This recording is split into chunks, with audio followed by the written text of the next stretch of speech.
kwam er een meisje naar ons toe en die was haar zus kwijt. Nou, op een gegeven moment dan ga je vragen, nou, wat is er dan aan de hand en waar ben je zus kwijtgeraakt? En na een vrij snelle zoektocht tijdens dat wij aan het varen waren, dachten wij dat we een zeehond zagen. 500 meter op zee. Toen dachten we, nou ja, een zeehond, maar toch maar even kijken. Nou, toen zijn we daar naartoe gevaren en daar hebben wij toen toch dat meisje aangetroffen. En die was gewoon zo onderkoeld en gedesoriënteerd dat hij gewoon, in plaats van dat ze terug naar de kant aan het zwemmen was, dat ze gewoon verder op zee aan het zwemmen was. Dit soort situaties komen bij de KNRM geregeld voor. En toch de simmerdrokte neemt dat alleen nog maar ta. Daarom zet de reddingsmaatschappij op de Frieske Waadeilanden lifeguards in. Ameland is echt wel een toeristeneiland en daar leeft het eiland ook van. En het is gewoon belangrijk dat de stranden waar al die toeristen komen, dat gewoon veilig is.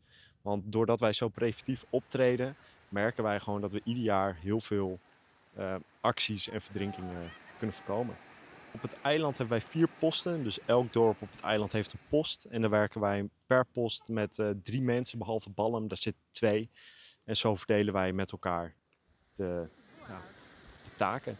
Wij letten er voornamelijk op dat mensen niet te ver de zee in gaan en dat ze tussen onze vlaggen de zee in gaan. Wij kijken elke ochtend naar de zee en dan gaan we kijken waar is nou het veiligste gebied om te kunnen zwemmen. En daar kijken we als KNRM veel naar, dat de mensen binnen onze vlaggen, dan weten we sowieso dat de zee veilig is, dat er geen muisstromen in dat gebied liggen. En dan kunnen wij gewoon garanderen dat je in de gaten wordt gehouden. We hebben nu eerst 2 voorweekenden. Dus dan zijn wij van vrijdag, zaterdag, zondag zijn we aanwezig. Nou, dat doen we 2 weken voor het hoogseizoen. En dan hebben wij van 4 juli tot het einde van het seizoen zitten wij hier elke dag. En altijd als wij open zijn is dat van 10 uur tot 6 uur 's avonds. En dan kan je veilig en bewaakt bij ons zwemmen op de overgangen. Nou, veel plezier!